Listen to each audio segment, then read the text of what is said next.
All righty. Well, welcome everyone. We are live on Facebook. My name is Jolene Joseph, and I am an enrolled citizen of the Aani people of Fort Belknap, Montana. I am also the executive director of the Native Wellness Institute, and I'm coming from Smoky, Oregon. I live in Oregon. We're surrounded by fires.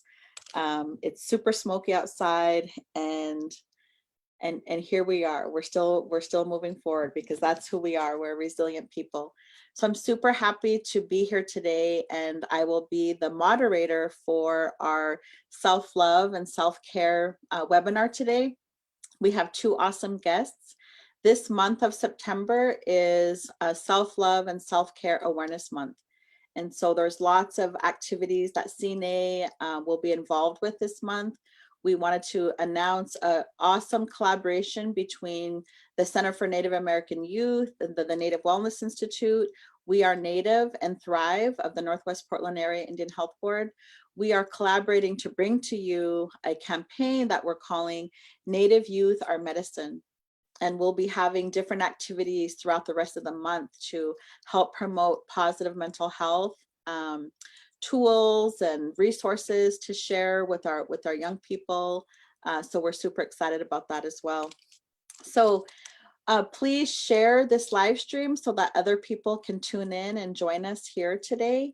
And I just want to give an opportunity for our two young men to introduce themselves. And I'm super excited that we have, we're talking about mental health and self-love and self-care, which stereotypically, we usually have women involved. And so that's why I'm super happy that we have two young men that are going to share their thoughts about that. But first, I would like to welcome Damien to the panel. And if you want to just take a few minutes, Damien, and introduce yourself and tell us a little bit about yourself. Okay. Hello, Skug, Imdijuk, Alian Abjigi, Damien Carlos, Alian Amjad, Hawanagya, Lata Strukta Chukshan, Dawn Autumn Nation. My name is Damien Carlos. I come from the Dawn Autumn Nation in southern Arizona. I live in a community called San Isidro, or also known as Crowhang. I'm 22.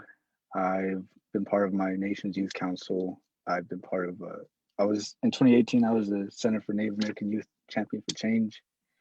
And just been working on setting up a garden in my community with my district's youth group. And glad to be part of this here today. Awesome. Thank you, Damien. And Damien is actually on his lunch break. So he's sitting in his car. Yeah, I'm in my car. During his lunch I'm in break. cells right now.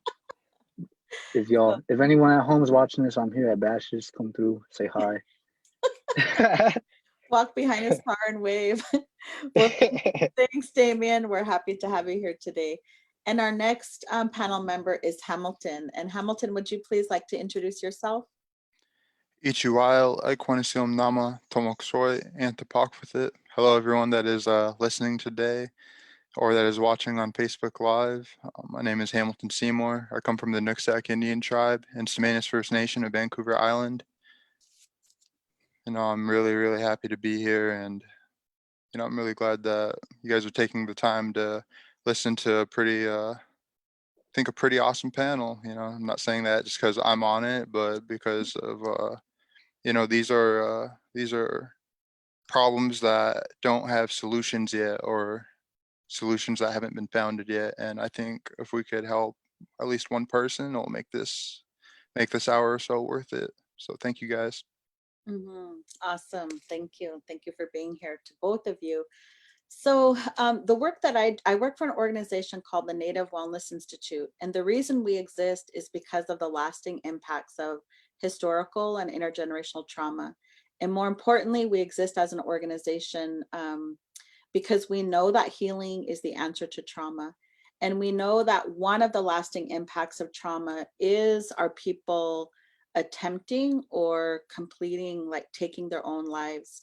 And that's really why we have these awareness months. And part of what happens when people have been impacted by trauma is we focus on the negative, right? We focus on the negative. And so that's what I love about today's panel, and even the title of today's panel, which is empowerment, self-love, and self-care. So we just want to break those words down a little bit and ask both of you, like, what those words mean to you and how do you embrace those words in your life. So let's start with the word empowerment first. Damien, we'll start with you. What does the word empowerment mean to you, and how do you put that into practice into your life? To me, empowerment means realizing that you have the potential to make anything happen. Like growing up, I used to hear that, as a kid, like, the grown-ups tell you that you can do anything.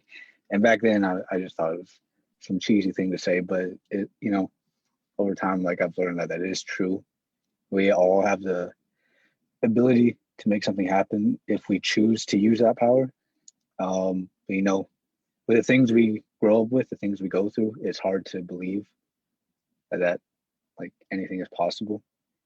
And I totally get it. I've been there, but it takes a lot of work to go through the things that may have affected you emotionally, like throughout life. And it's easy to forget that truth. But when you get there, it's also important to help the people around you realize that they can play a part in making a better environment for ourselves and also for whoever will come after us, Mm-hmm. Awesome. Thank you. That was great. And how about you, Hamilton? When you hear the word empowerment, what does that mean to you, and how do you practice that in your life? I think I have to really agree with Damien's take on empowerment. I think he explained that really beautifully, but I think another way that you could look at it as well is, like, for me, when I hear empowerment and how you're asking me that question, it's like, how can you make everyone around you or surrounding yourself better? And so when you think of it like that, it's like you are who you hang out with, you are your environment. And what I'm trying to tie this into is, like, why I think it's the way I said it is that for paddling, for my cultural sport, it I've empowered it and it's empowered me. And I feel like as long as I stay focused, I stay grounded, and I stay reminded of what our people have done since time immemorial, that will help me get through to the next day, or that's what could help others get through to the next day. So Mm-hmm. it's just surrounding everything and making it better and, like, strengthening it. Mm-hmm. Awesome. Thank you. Thank you. I love that. Those are great, great examples. So the title then is Empowerment, Self-Love, and Self-Care. And so, sometimes we hear those words a lot, right? The self-care, especially. And so sometimes they're like these concepts that, maybe we can't really, grasp all the time or put our finger on it or even know like how to do that. So when you hear those terms, self-love and self-care, like, what do those terms mean to you, and how do you practice that? Like, what is self-love, and how do you do that? What is self-care, and how do you do that? So Damien, we'll start with you again. Trying to make sure my phone doesn't fall. Okay. For me, I think of it like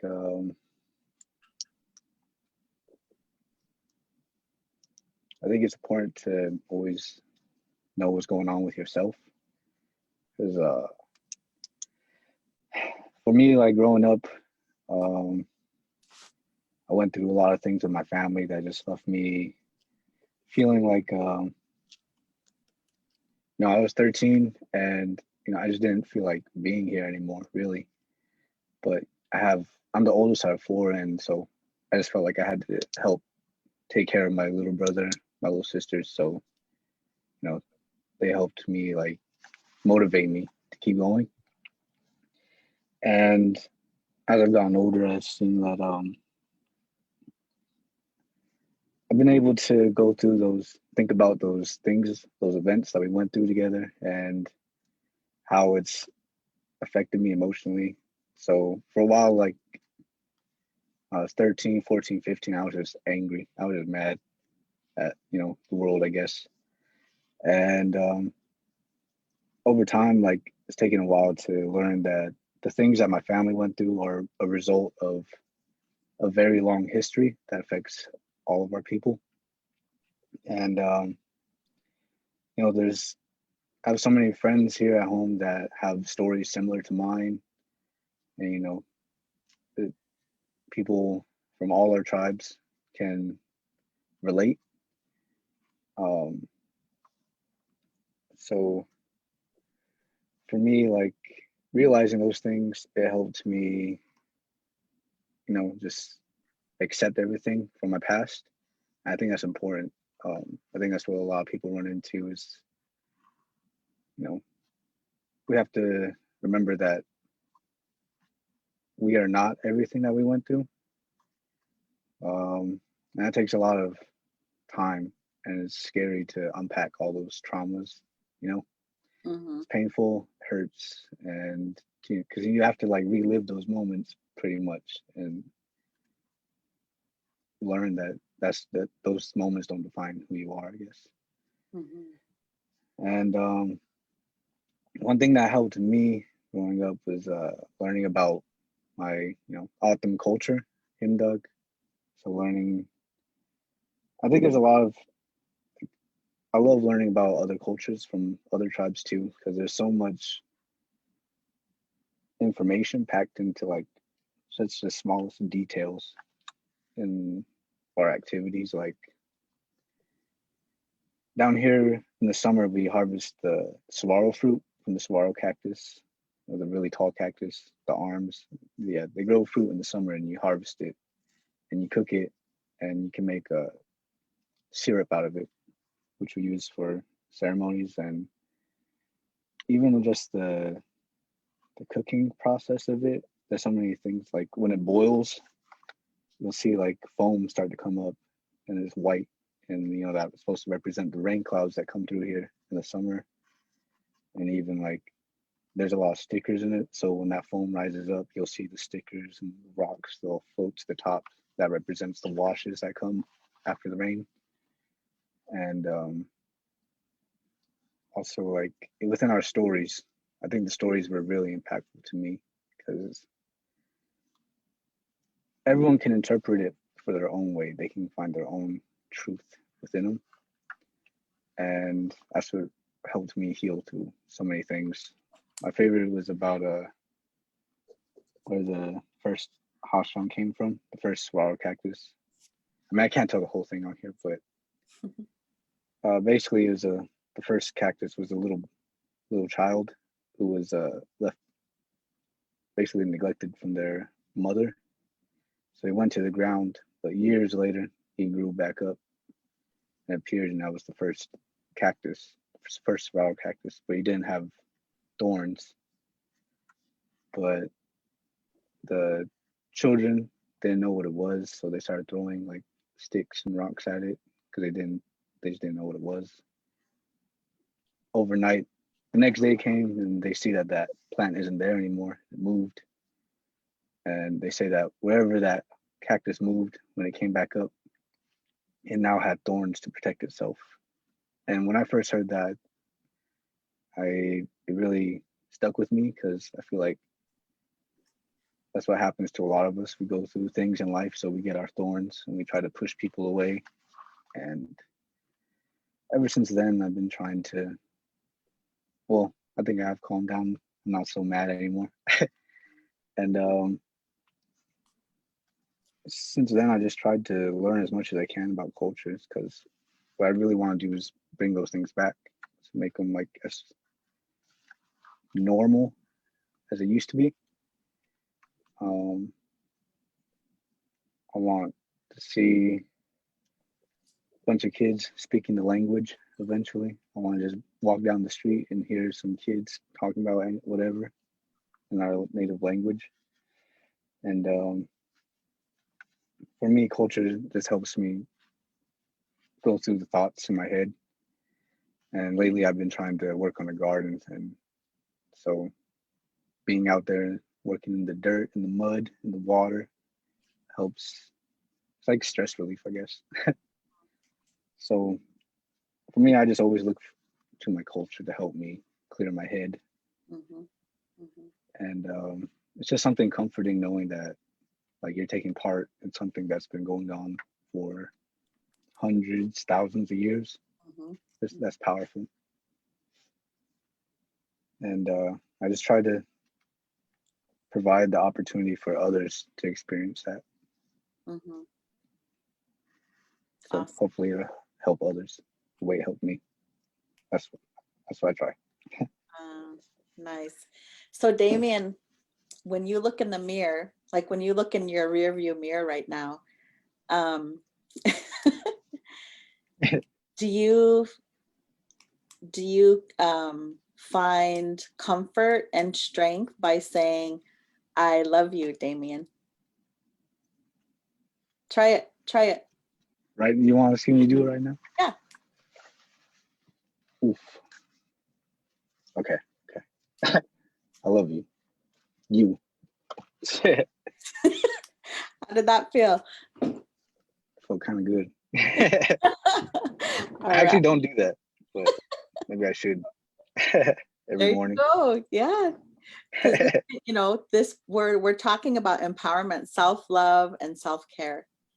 And as we heal, right, as we let go of some of those pains and hurts and the griefs and the other traumas that we hold on to, part of our healing is about liking ourselves, right? And sometimes we can move beyond liking ourselves to love ourselves. And when we love ourselves, then we're going to take the time to practice self-care. Mm-hmm. Right? So by looking in the mirror and telling ourselves that we love, that I love me, I love you, like that becomes a tool, right? So you just model that tool for everyone that's tuning in today. So thank you for that. Okay, Hamilton, your turn. Let's hear what are your thoughts on self-love and self-care? What do those mean to you, and how do you put that into practice into your life? All right. Before I begin, I just really want to acknowledge that yesterday on September 10th, it was a World Suicide Prevention Day. Mhm. And I just want to say that I've always voiced and used my cultural sport, war canoeing, as my platform. And I've always advocated that we can use culture to help us combat against suicide and grief since I was 15. But I got to become a part of some awesome organizations along the way growing up. I forgot to mention my introduction that I'm 21 years old. I just want to give a quick shout out to Unity, United National Indian Tribal Youth, CNAY, Center for Native American Youth, and We Are Native, and National Indian Health Board.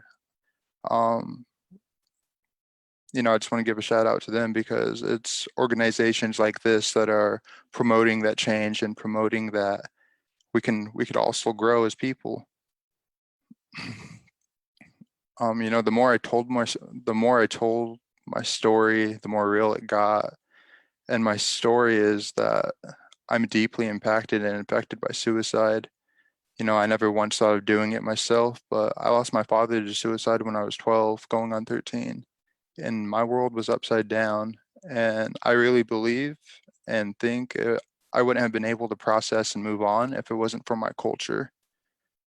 Why we're so lucky as indigenous people is that even though we don't come from the same areas geographically, spiritually we can be healed in the same way. In the same way our ancestors and our people that we descend from have been doing it for time immemorial. I use my culture's cultural sport to help me cope with the loss of my father. There's already science in how being physically active can improve your mental health. But, for me, being out there on that water, being with my own thoughts, being who I am, and, just being my true self out there, doing something that our people have always done with their canoes, it was healing. And, just being out there helped me understand that I can take everything that I learned from my culture and incorporate it into my everyday life.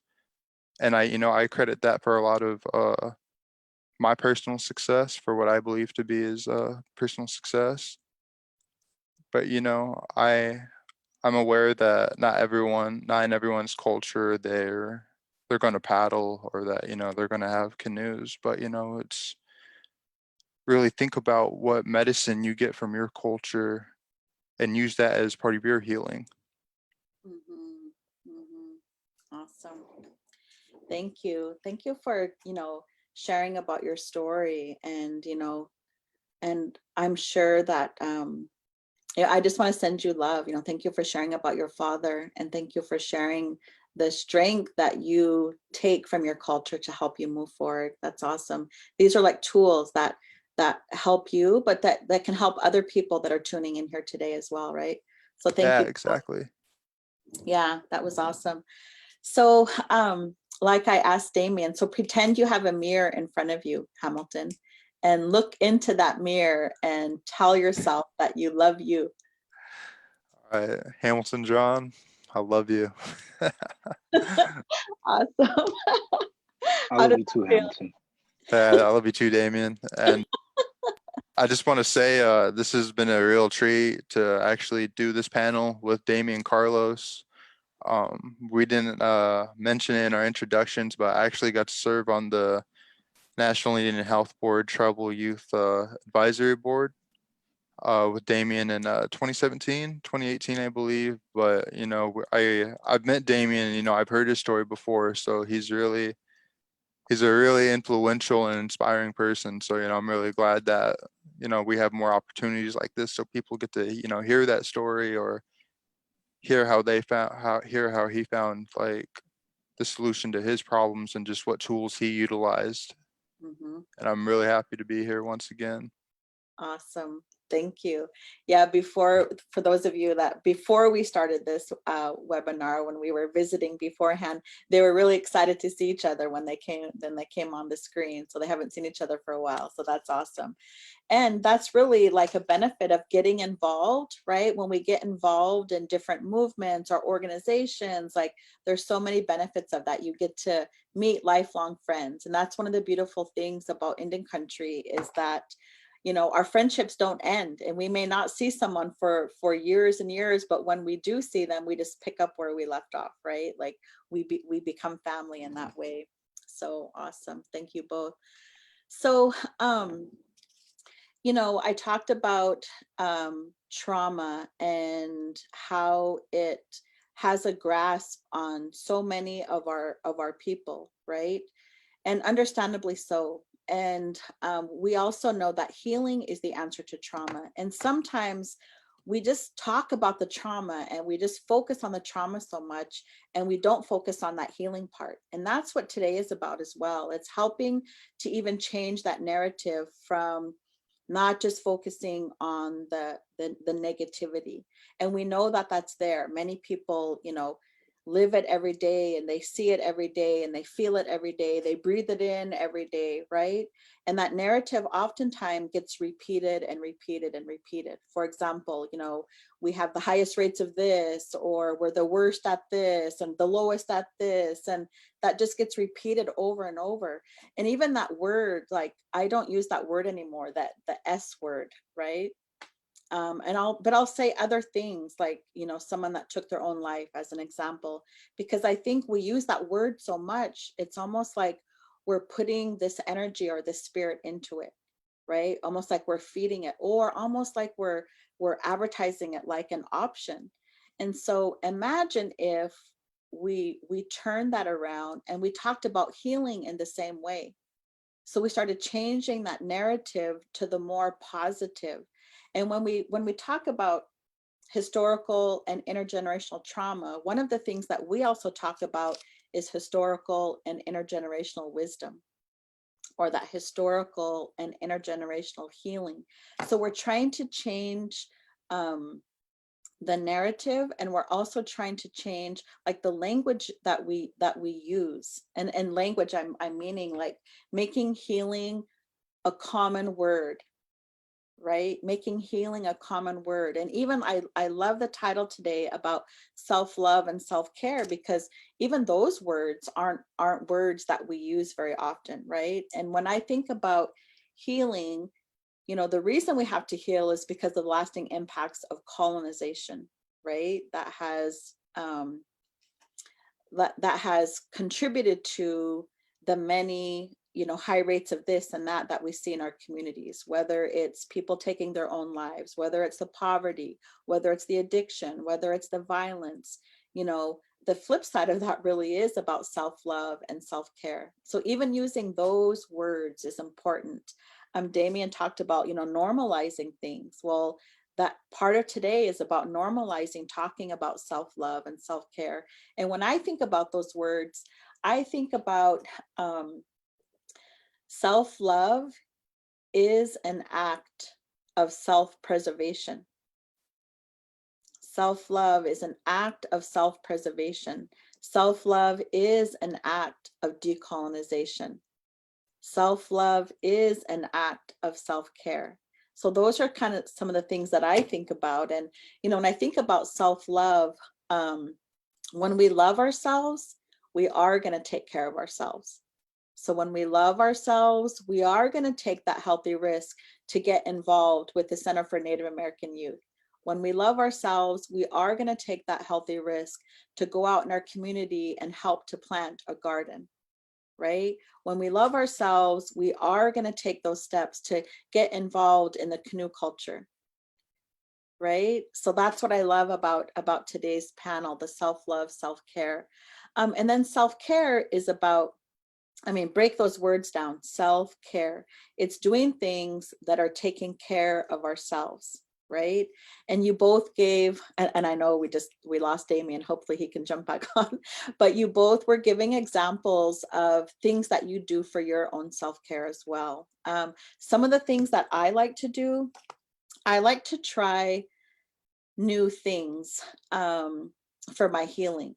So I'm in my 50s and I'm 54. I always forget how old I am. I'm 54.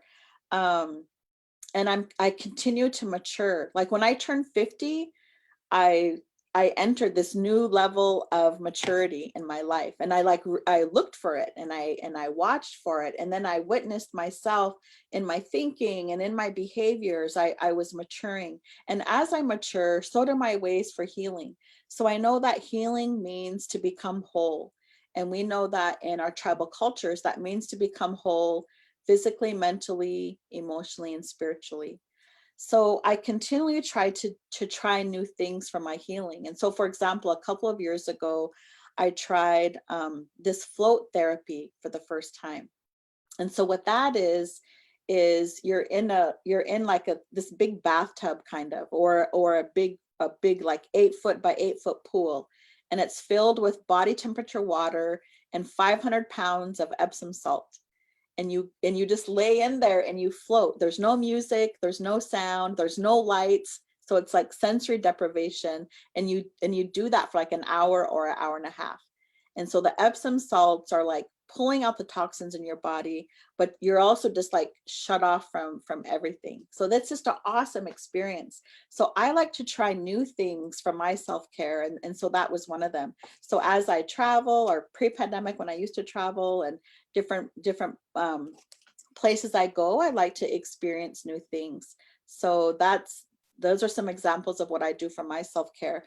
But now that we're in a pandemic, and now that we're in a revolution, and then for me being in the West, now that we're in the middle of all these fires, like I'm intentional about my self-care like several times throughout the day, whether it's pausing and just doing some deep breathing, whether it's getting up and doing some movement inside because we can't go outside because of the smoke, whether it's going to bed early, whether it's drinking more water. Like those are just some immediate examples of things that I do like daily to help my self-care.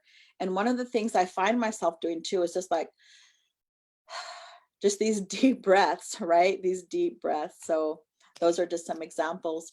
So I wanted to ask both of you, welcome back, Damien. I wanted to ask both of you, for the young people that are out there tuning in today, what would be some suggestions and words of encouragement that you would have for them, things that they could do for their own self-love and their own self-care? So Damien, we'll start with you. Suggestions for the young people that are tuning in. What can they do for their self-love and their self-care? I'm glad I got to get back in. My phone overheated. I don't know how that happened. I had to turn on my AC full blast to put my phone in front of it to cool it down. But I think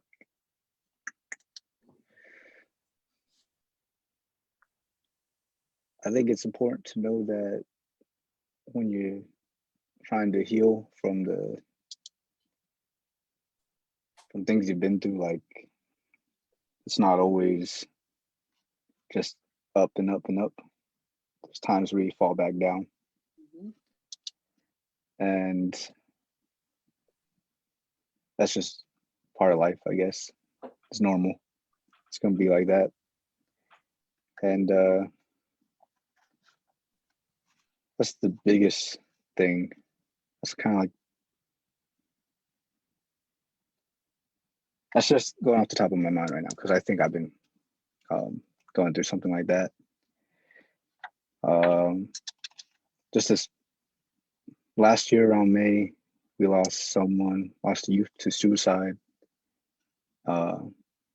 She was 13. And then this year, we lost a good friend of mine in May. I think he was 19. But I think that was the first time it was someone that I was close to. And,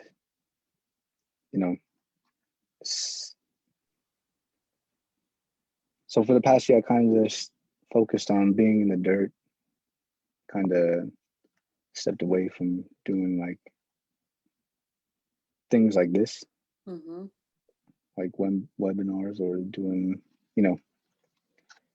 haven't really been going to public community events and stuff just because I felt like for a while, I just felt like I failed. But now I know it's like, I'm just one person. And I think this has been a lesson for me that like just being a human, we have no control of anything really. All we can do is put out our good energy and hope that something good comes out of it. But really, we just don't know what will happen. Everyone makes their own choices, and the best we can do is just be there for each other and put out, give love whenever we can. And throughout all that, it's important to, what you can control is how you react to things and taking care of yourself. Because if you don't take care of yourself, you can't help anyone else. And those are the things I've been thinking about recently. And yeah, so I think that's the most important advice right now that I could give to any youth out there. Just that there's gonna be days where we fall, but that's just part of life, and you get back up. Awesome. Thank you, Damien. Can I respond and say something to you about that? Yeah.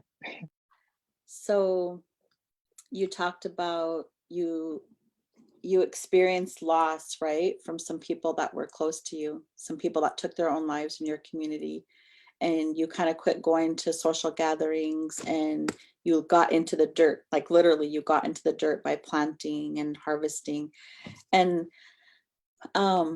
you felt like you failed, right? But what you were doing, and you may not even know that, but you were grieving. You were grieving, right? And you probably have cultural protocols that teaches you when we're grieving, sometimes we do need to just step back, right? And you probably have cultural protocols about getting our hands in the dirt and on Mother Earth, right? Because that's healing. Like, that's why we have these protocols, because they're healing. So getting your hands in the dirt and planting and then harvesting and then doing the ceremonial preparation, like you were explaining in the beginning, like those are the teachings. That's the historical wisdom that still comes through. So thank you for sharing that. Like, a lot of us go through that. And then the other picture to be mindful of is that healing isn't a destination, right? You talked about, you don't just go. Like, sometimes you go down. Healing isn't a destination, it's a journey. It's a life's journey, right? It's a life's journey. So me, as someone in my 50s, you know, I go through that as well. I go along in my life really good, and then something happens, right? We have to evacuate from fires, or we go along in our lives and we lose a loved one. We go along in our lives and a relationship ends. We go along in our life and a pet dies. Like, we go along in our life and we lose a job, right? There's things that happen all the time. That's why healing is a journey and it's not a destination. We don't, oh, I'm healed. I did that webinar on self-love and self-care. I'm healed. I'm good for the rest of my life. Like, it's not like that, right? Yeah.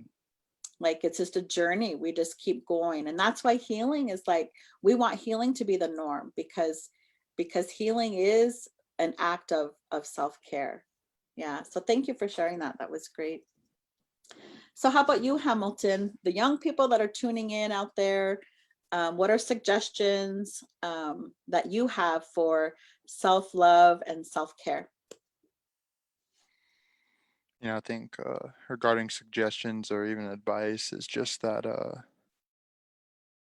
no matter how tough it may be as you're going through it, or it may seem, you know, there's always a brighter day after the darkest night, you know, and that everything really and truly does heal over time. And it's just understanding and knowing that we're human beings. It's okay to be emotional. It's okay to cry, you know, regardless if you're a girl or boy. You know, I was once told from someone I really look up to that tears aren't for holding, they're for crying. Mhm. And you know, you could take some of these words how you want to, but it's just, those are some of the things that I go by, and that's all I could think of as of right now for like an answer to like that particular question. But it's just, you know, don't be so stressed out about, like, as Damien said, as things you can't control. You know, there's so much to life, and there's so much to like the bigger picture of it. And you know, you just you yourself just explained that as you got older, you understood things differently, or you looked at things from a different perspective. And I think for youth, it's us, we're going through it right now. We're understanding and realizing that there's different ways to look at situations. There's different solutions for situations. There's different perspectives for everything. And you know, it's I don't know what, you know, age group that we're particularly talking to right now, but like, you know, whatever, whomever that may be, you know, everything really does come in levels. It does come in chapters, and it's just being in the moment and going with it, I guess, Mhm. and just doing what you have to do to take care of yourself so you can make it to the next one. Mhm. But just having a healthy outlook on everything and knowing you're going to be okay as time unfolds. I think that's it. I think that's special. Mhm. Awesome. Thank you for that. Yeah, when we go back to, I've spent my lifetime, no, not my lifetime, since I was 19, actually, when I started working in tribal boarding schools and working with young people, high school students in boarding schools, and doing substance abuse training. That was my first work at 19. And I started learning about trauma then. But it wasn't until I was out of college that I really learned about trauma. And so since then, I've spent all these decades learning about trauma and learning how it impacts our behaviors. And first, it impacts the way we think, right? And so many of us grow up with some unspoken rules, like there's three main unspoken rules that people learn when we grow up in, trauma. Again, whether that's violence or addictions or poverty, et cetera, et cetera. And those rules are: don't talk, don't trust, don't feel. Don't talk, don't trust, don't feel. These are the unspoken rules that we grow up with. And it's not that our families, put them on a piece of paper and pinned them on the fridge and said, don't do these things. It's through the behaviors that we learn these rules. So when we just think about that, don't talk, don't trust, don't feel. When we think about those three unspoken rules and how they impact our lives, like it directly correlates to what we're talking about today, about empowerment, self-love, and self-care. So for example, we learn not to talk because maybe when we were younger, we would ask questions, right? Questions about the addictions and how they played out in our homes. Or we would ask questions about the violence and how that played out in our homes. Or we would ask questions and we might have been slapped or hit or told to shut up or whatever. So we learn real quick, like not to talk, right? And then we learn not to trust because maybe our parents kept saying, oh yeah, when I get paid, I'm going to take you to the fair. On payday, we're going to go to the fair. And then payday comes and goes and we still don't go to the fair. Oh, next payday, I'm going to take you to the fair. Or on payday, I'm going to get you those new shoes. Then payday comes and goes and we still don't get the new shoes. Oh, next payday, I'm going to get you these shoes. And maybe 2 years later, our toes are curled up in our shoes because we still don't have new shoes. So then we learn not to trust. Or the people that are supposed to take care of us, maybe something happened to us that shouldn't have happened, right? And so we learn not to trust. And then we learn not to feel, because when we feel, it hurts. And we don't want to hurt. So we learn not to feel. And then we grow up and we may get into a relationship with someone, as an example. And what do we need to do to have a healthy relationship with someone? We need to talk, we need to trust, and we need to feel. And we just spent our whole lifetime learning not to do these things. Or we might get a job and we might be in a place of work. And what do we need to do to have healthy relationships with our coworkers?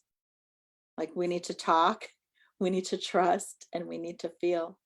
So it's about learning about these rules and then doing things to break through them, right? Like today, you both are just modeling this in such an amazing way. You're talking, you're trusting this process, and you're trusting that the words that you're going to say are going to land in a good way to the people that are tuning in, and you're sharing your feelings, like you're sharing your emotions. So like, I just love that we're doing this, because we're showing other people they can do the same thing. And that's so important for us as tribal people and a people that have experienced trauma. We need to see how things can be different, because sometimes the stuff that we grow up in, we think that's normal, right? And we might go to someone else's house and they might all sit at the same table and eat a meal together. And we may not even have that experience, but we go to someone's house to spend the night and they all sit down together and they might pray before they eat. They might say, please pass the potatoes, right? And all those might be new experiences for someone, right? So it's important to see things in a different way. And you both are just modeling that in an amazing way. So thank you for that. So I specifically wore this shirt today and it says Grandma Up. And so we have a bunch of shirts with different sayings that we've been wearing for our power hours that we're doing. And the Grandma Up one came from one of our board members, Gene Tagaban, who he plays this grandma character. He does comedy and he dresses up like this grandma. But really, kind of the meaning behind Grandma Up is sometimes we just have to muster that courage and that strength and that wisdom of our grandmas, right? Regardless of what gender we are or what gender we identify with, we have to muster up that courage. And this was a question I wanted to ask you both, and I forgot to mention that beforehand, but how do you muster that strength? How do you muster that wisdom? And how do you muster the courage of your grandma or your grandmas or your grandfathers? How do you muster that courage when you need it to help you move through a challenging time? So Damien, do you want to share first?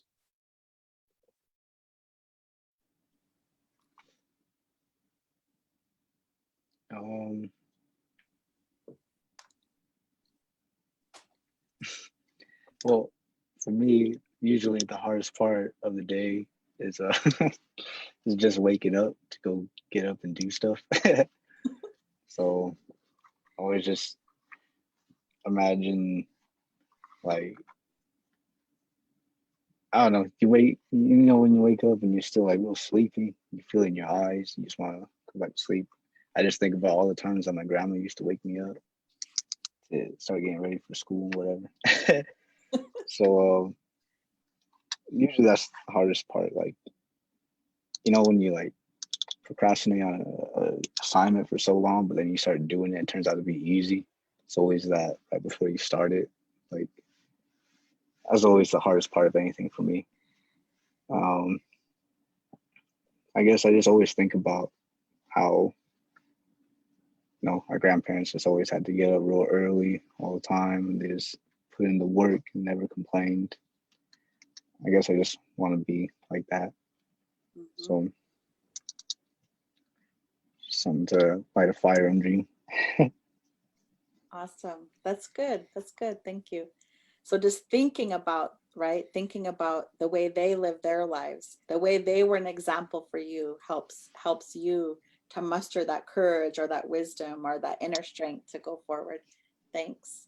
How about you, Hamilton? When we go back to, for me, to think about those generations regarding great grandparents and even before them, those were the people that went through it. For Coast Salish people, it wasn't that long ago when our people were put in boarding schools. Mhm. And thinking of when you put it in the perspective of how they had to live their lives and how easy we have it with the technology of everything around us that we have today, we should be able to do anything. Mhm. They've been through it all, from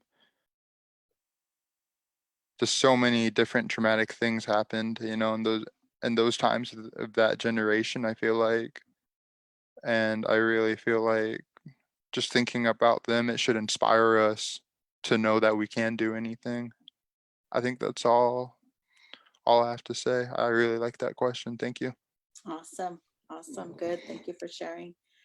So related to that, about 3 weeks ago, one of our beloved board members and elders passed away from COVID. And so COVID, it's been impacting in the country in a really big way, lots of loss and lots of grief that's happening out there. And then it hit close to the Native Wellness Institute, our beloved board member.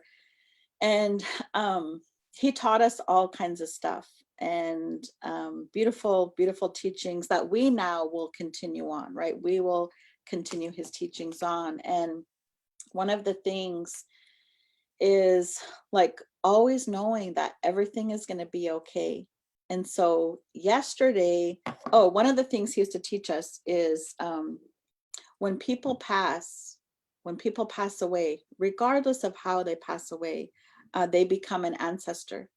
And when they become an ancestor, we can call upon them for help. right? And so he actually like was ready for this. And when we were reflecting back on our even our past year, it was almost like he was preparing us for his death. So yesterday I was like, because of these fires and evacuations and all this kind of stuff. One of my employees is in an evacuation zone and all this stuff was going on, a stressful day. Many times throughout the day, I was praying to the creator, praying to many, many, many ancestors, including our recent board member that passed away. I was praying to him to help bring the rain, like help bring the rain. Like we need help with these fires. And so last night or sometime in this morning when I was sleeping, he came to me in my dream and he was standing right next to me and he was joking with me and he like tapped me like this and he goes, geez, you didn't even come to my final farewell, because I didn't go to his funeral because of COVID and all this kind of stuff. And he was laughing about it. And he said, nah, he goes, I'm just teasing. I know you dropped off these medicines. Because when he was in the hospital, I went and dropped off these traditional medicines. So he would have those in his room for his healing. Anyway, and then I was communicating with my mind in my dream about the fires.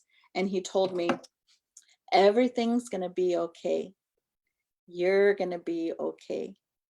And then that was the end of that part of the dream.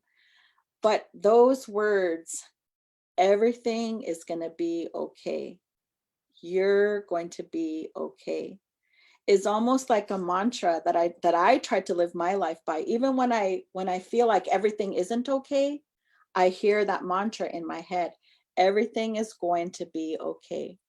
And then that becomes a tool that I use, like repeating that mantra when I get into challenging times, right? Everything is going to be okay. That moment I know isn't going to last forever, right? And I'm going to get through that. And that moment might be a minute, it might be a day, it might be a week, it might be a month, but I'm going to get through it. So when our elder passed, we were all, of course, very sad and sorrowful and in shock, and we couldn't believe it. And so we gathered on Zoom. We kind of had our own processing time, and what I decided to do was to take that energy and to put it into something positive by being of service to others. So that's another tool. That's another ancestral wisdom that comes through, is when we don't just focus on ourselves and what we're feeling, is that we're helpful to someone else. We're of service to someone else. And so me and my friends got together and we did something for another family that needed help. So that's another tool, right? That can help us kind of step out of our own chaos and hurt and trauma and rage or whatever we're experiencing and put that into somebody else. Does that make sense? So being of service to others, and you both are an example of that. Look at all the things that you have been involved with to be of service to other young Native people and to be of service to your people and to your communities. So that becomes a tool. So all the young people out there that are listening and tuning in today, you can think about, well, what can I do to be of service to others, right? What can I do to help other people? Because that makes us feel good too. So we're coming to our end of our hour here. I knew it would go by fast, and I've super enjoyed this conversation and hearing from you both. So what are some final thoughts that you have, given this awareness month this month, given the title of this webinar, Empowerment, Self-Love, and Self-Care? Do you have any final thoughts that you would like to leave our listeners today? And Damien, do you want to go first?